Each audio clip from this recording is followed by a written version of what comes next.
Hello everybody, welcome to Life with Annie. So I'm prepping a meatloaf right now.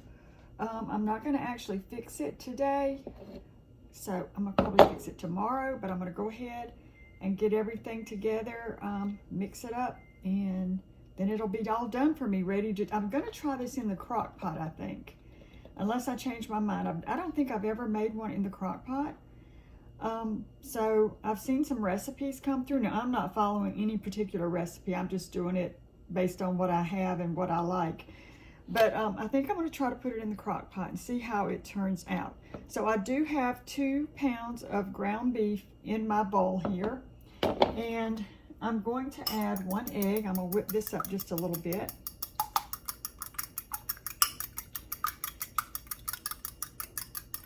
And I'm going to pour that in, and that just helps bind the meatloaf together a little bit.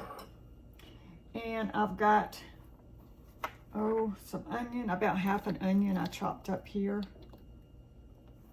Now, if you had bell pepper, you could put that in there. I've done that before, but I don't have any right now. So I'm just going to do without it. And like I said, I'm not really following any particular recipe. You make it how you like it. If you like certain things, add them. If you don't like certain things, take them out. All right, then right here, I think I've got 3 pieces of loaf bread or light bread or whatever you want to use. And I've added some milk to it. So it's kind of absorbed all that milk, if you can see the milk coming out of it there. And I'm just gonna kind of mush that together, and we're gonna add that in. I wish I had thought about it before I did the bread. I would have just put some pork panko crumbs in it, but I didn't think about that. So I've already done this. We're gonna go ahead and go with this. All right, I'm gonna add this in, and I think I said I did 3 slices and just enough milk to cover everything, and it really absorbed it. So I'm gonna kind of break that up just a little bit, because we're gonna mix all this together.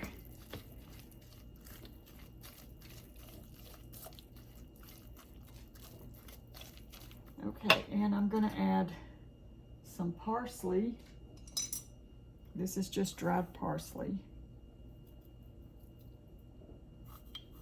Maybe it'll brighten the flavor up a little bit. And I'm going to put some salt and pepper.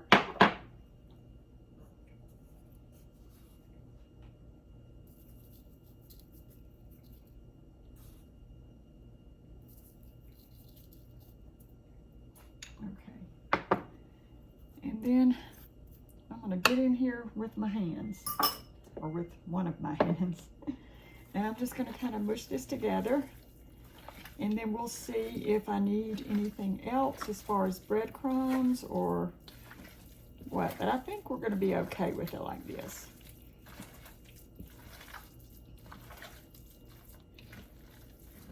All right, so let me get this mixed together, and then we're going to add in some ketchup. So I'll be right back. Okay, y'all, so I had just a touch of ketchup in here, and I didn't want to waste it, so I added a little water to it. And I'm going to put some of this in here.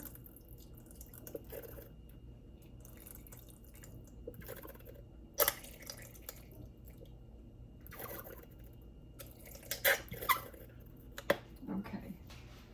Put all that, and then we'll add just a touch more. Now, you can wrap your meatloaf with bacon, all those things. I was talking to Mama about meatloaf. Y'all, let me grab a spoon real quick. I was talking to Mama about bacon the other day, and I was telling her the only time I really care for bacon is for breakfast.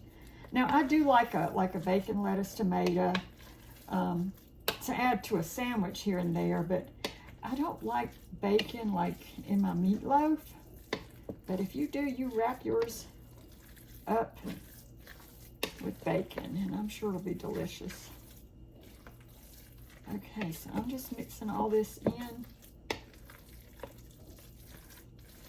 And I will, the day that I cook it, I'm going to put like a topping on it with and it's just, I put a little ketchup, a little mustard, and a little brown sugar. And I just mix that up and I just kind of spread it over the top of the meatloaf.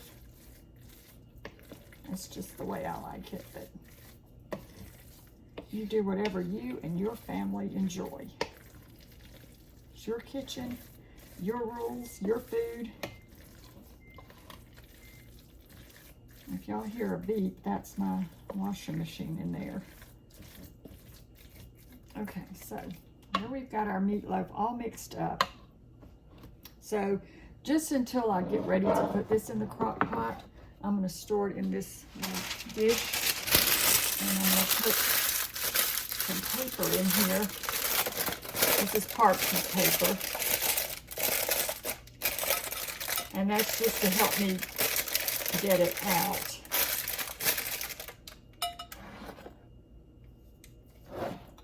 So I'm just going to put this down in here.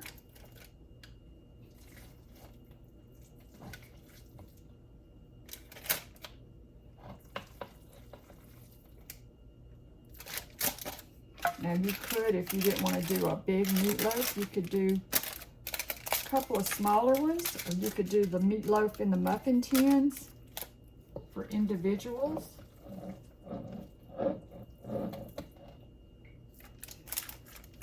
But we like to make our own little TV dinners, so we make extra. All right, I'll just kind of get all this in here.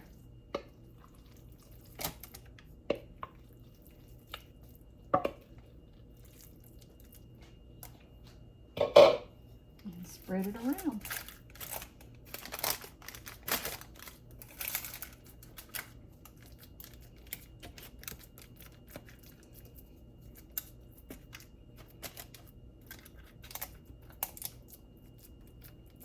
There we go.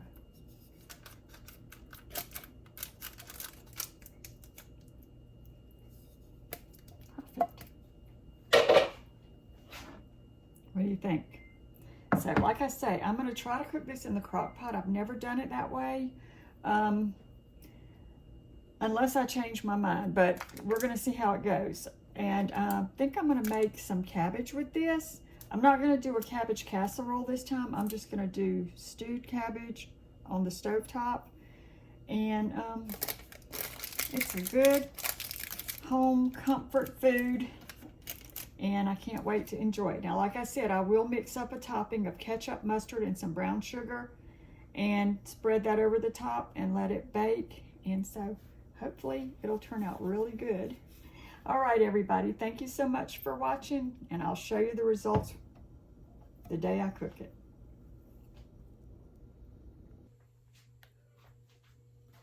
Good morning, everybody. Welcome to Life with Annie.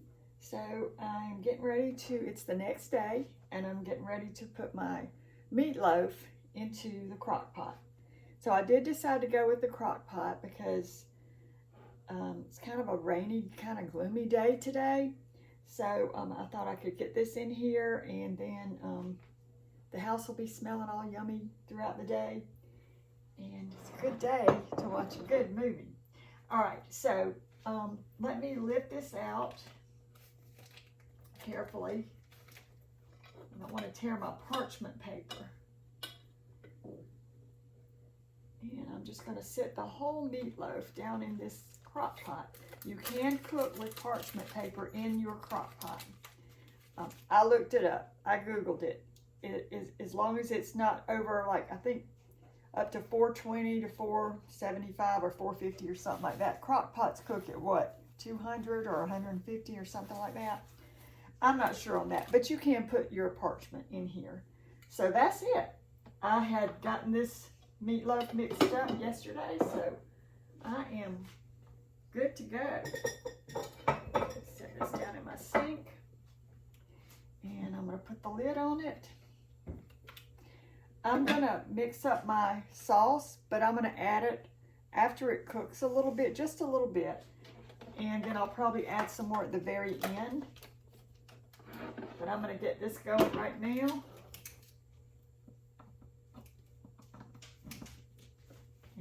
Gonna make sure I put it on low. And then, like I said earlier, I'm gonna make cabbage with it. So I've got my cabbage here, but I won't put this on right now. It's still early. I'll cut up my cabbage and put it in my pot. I'm just gonna cook it on the stove top.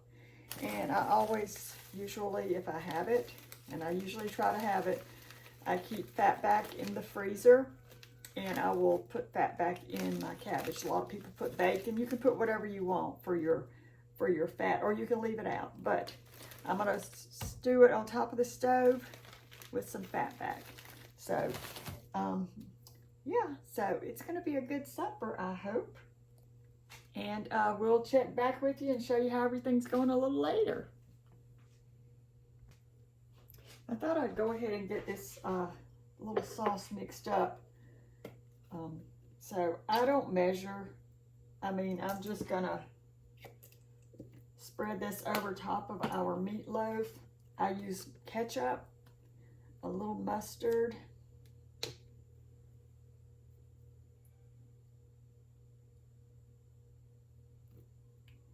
and some brown sugar.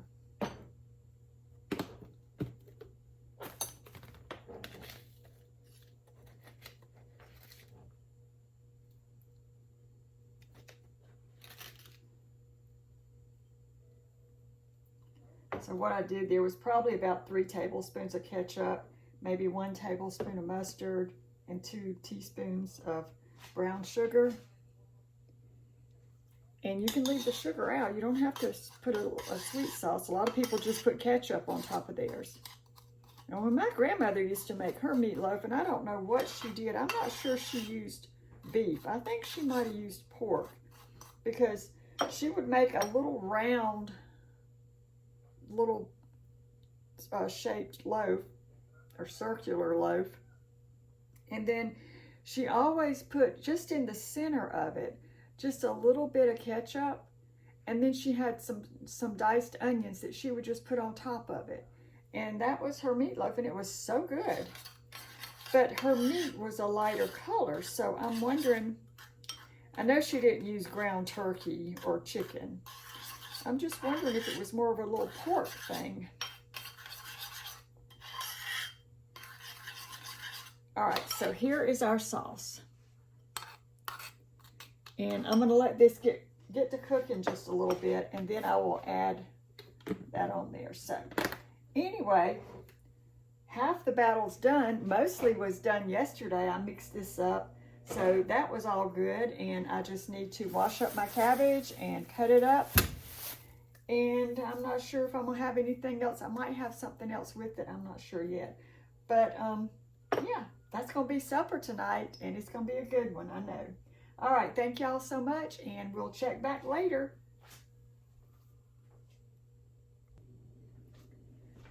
So I'm gonna go ahead and cut up this cabbage. So when I'm ready to get it started, it will be ready to go. And I just kind of cut it up in bite-sized pieces. And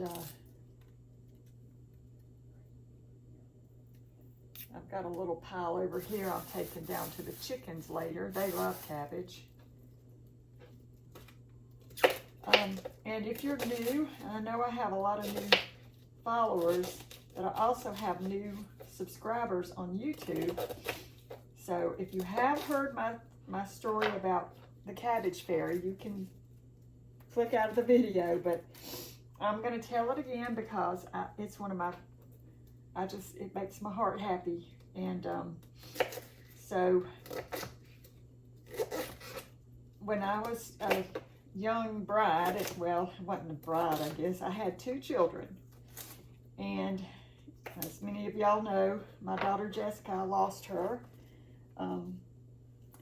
when she was in her 20s. And so this story means a lot to me. But my kids they were pretty good eaters, but there were a few things I could not get them to eat. And one of them was cabbage.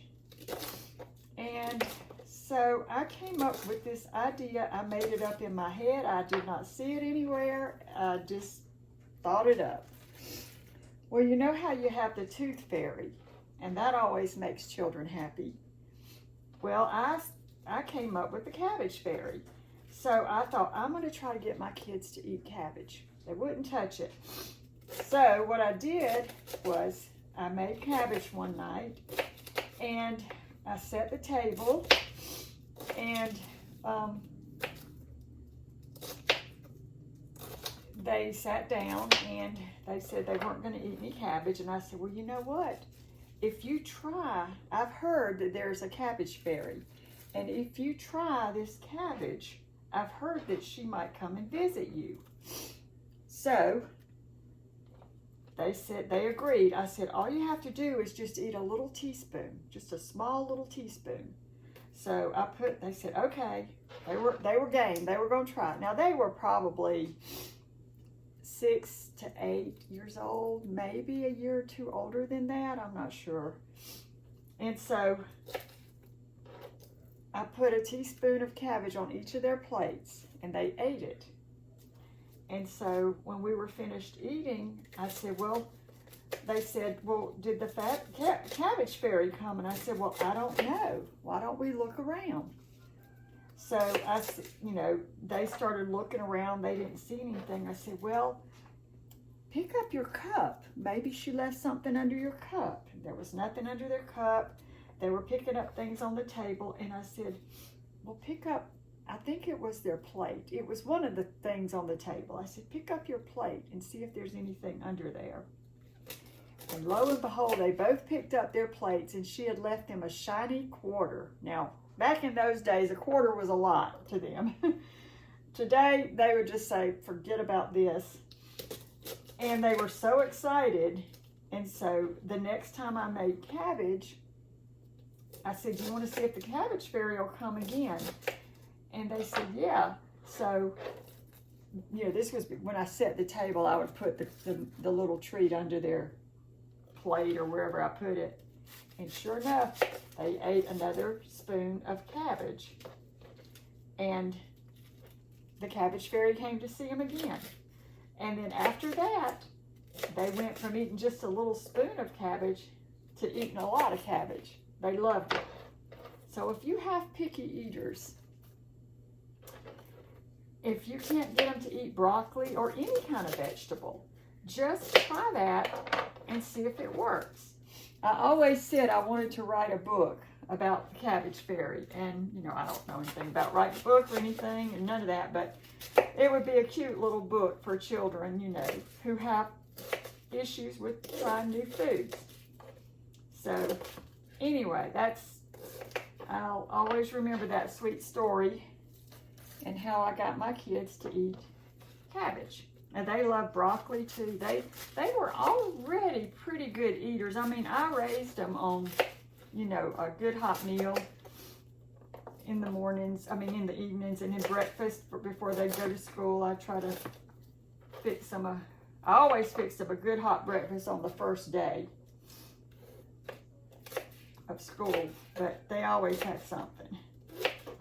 But anyway, that's my cabbage story, and it'll always be special to me. So I'm just going to keep on cutting the rest of this cabbage up. And Matt actually loves cabbage too. So, which he didn't eat a lot of vegetables that I cook, like Brussels sprouts he wouldn't touch. He wouldn't touch broccoli, fried okra, cauliflower. He wouldn't even look at cauliflower. And so now he eats it all. So anyway, let me finish cutting this up, and let me get this ready, and then I'm gonna go sit down and watch TV for a little bit. Thank y'all so much for watching and listening to my story. Okay, I'm gonna go ahead and add this sauce to the top.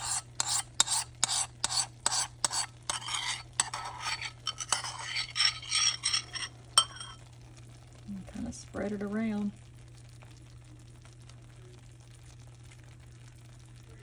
So this is the first time I think I've ever made a meatloaf in a crock pot. And so far, so good. Welcome back, everyone. So here's a peek at the meatloaf. Now we're not ready to eat yet, but it sure does smell good. And then over here, I've got my cabbage. I'm just starting it up. I've got a good bit of water in here. You can see the water line right there. And it'll cook down, and if you need to add more water, you can, but it'll probably be okay. I'm gonna cover it. Once it gets going, I will cover it. Again, this is just chopped cabbage. Not chopped, but cut in bite-sized pieces. Some fatback. You can use salt pork, bacon, whatever you prefer. And then I put salt and pepper in here. And then I had a little bag of frozen peas, so I'm gonna make that along with it. So that's gonna be our supper tonight, and it's gonna be a good one.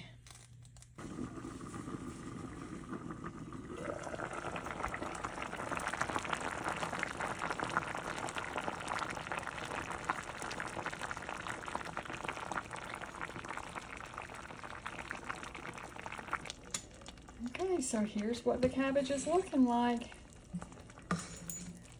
So good. All right, it's getting close to supper time. Okay, y'all, here is I believe my first time trying a meatloaf in the crock pot. I had to cut it in half because I didn't want to lift it out in that parchment. I was afraid it would tear, and then I would have hot meatloaf fly up on me, but anyway, it looks delicious. Can't wait to eat it. And over here we've got my cabbage. I wonder if the Cabbage Fairy will come see me tonight. And then over here I've got my peas. All right, let's make a plate. Okay, there's the plate. Hey Matt, you think the Cabbage Fairy's gonna come see me tonight? I hope so.